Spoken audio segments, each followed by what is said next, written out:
Oh my goodness, look at that. It looks phenomenal.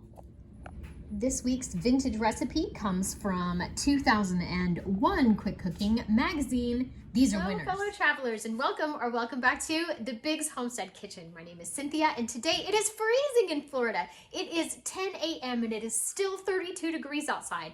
We don't do this here, so we're gonna make a delicious baked potato soup. If you're ready, press the like button and let's get right into it. Recipe screenshot time. This recipe was sent in by Christy Teague of Southside, Tennessee. It looks really good and it looks super cheap too. I have all of my ingredients out. These are onions that I had in my freezer. We've got the basil from our garden, a little bit of gluten-free cup for cup King Arthur flour, never sponsored, always in love. This is some bacon that I canned in 2019. We really have to use this up, so I'm excited. I've got some turkey bone broth that I made in 2021, the half and half, and I don't have fresh parsley, so we're just gonna use dried kale from the garden. And let's not forget about leftover baked potatoes. We're definitely gonna need these, and these are still warm. If you were in your prepper pantry, do I think you could use your canned potatoes? Absolutely, I do. So if you feel like making this and you don't have any fresh potatoes, get out those cans. I love how this recipe calls for bacon grease because that is literally the essential oil of the South. The dogs have been parked in front of this heater for 3 days. They just will not get away from it. Poor Dixie. I love our canned bacon. Look at all that grease down in the bottom. Mr. B takes these jars camping with him or hunting, and there's just enough grease at the bottom to fry your eggs in. While this recipe calls for basil, maybe you don't have any. Substitute out for some Italian seasoning or even a little rosemary. Either will be fine. I don't have any fresh garlic right now, so I'm just gonna use a teaspoon of garlic powder. It'll be fine. I'm at the point now, I've added the flour. It doesn't say to whisk this. However, there's a little bit stuck on the bottom, so I'm gonna go ahead and whisk and then deglaze the pan and kind of get some of these bumps out of here. You need about 2 cups of cubed baked potatoes, and I think we nailed it. We've been boiling for a bit. There's some chunky stuff in there because it's homemade bone broth, but I am not mad at this. Wow, you can really taste that basil so far. It's delicious. Did you know that basil aids in digestion, has anti-inflammatory properties, and actually is a natural antibacterial? After you've been at a boil for 2 minutes, add the remaining ingredients.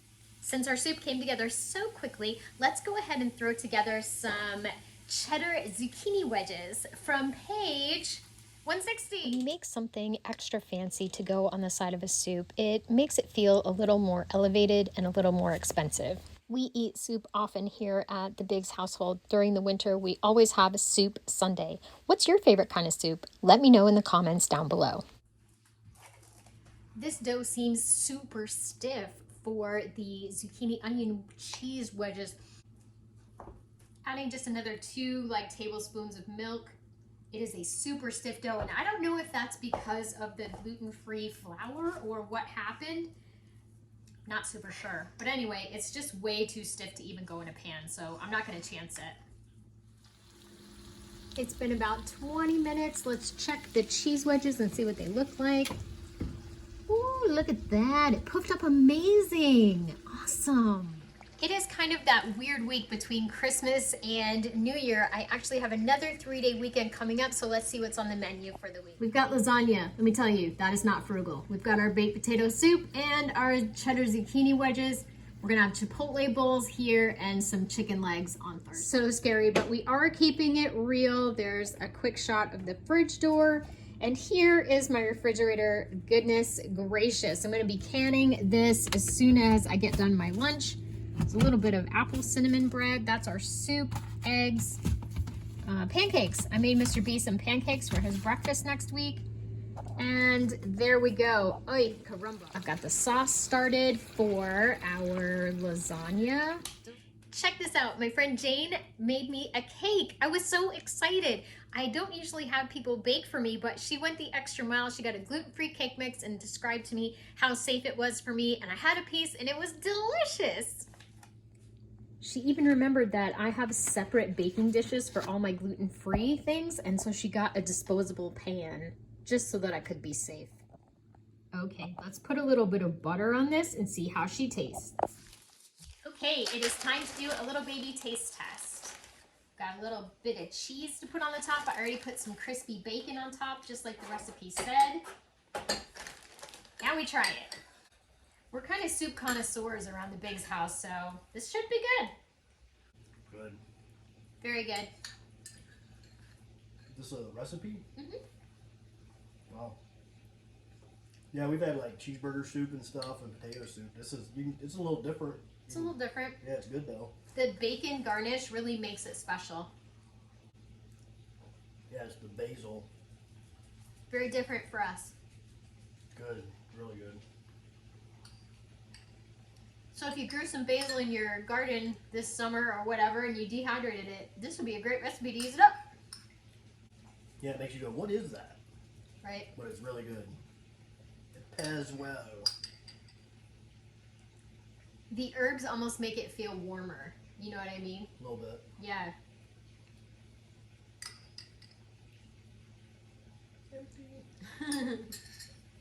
Make again?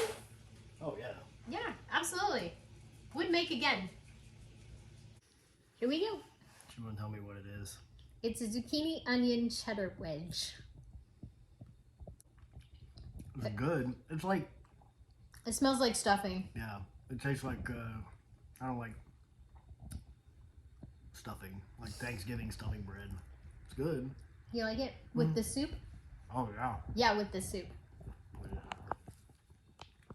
Tater likes it too. Mmm, yummy. Lasagna is ready to go in the oven, and whee, craziness, yay. There's enough of that sauce left over. I'm gonna freeze that for Mr. B, and he can have it in January during our pantry challenge. All right, we're at the end of the meal prep. We've got our dishes pretty much all done over there. This is the chipotle pork out of the freezer. This is going away to save to go with our soup.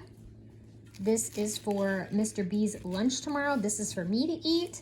Look at the lasagna. I left it in just a little bit too long, but that is okay. Look how gorgeous that is. Yum, yum, yum. That is for him to go with his lunch. The beans and rice are done to go with the chipotle pork. This is a cilantro lime rice with cilantro that I dehydrated last month.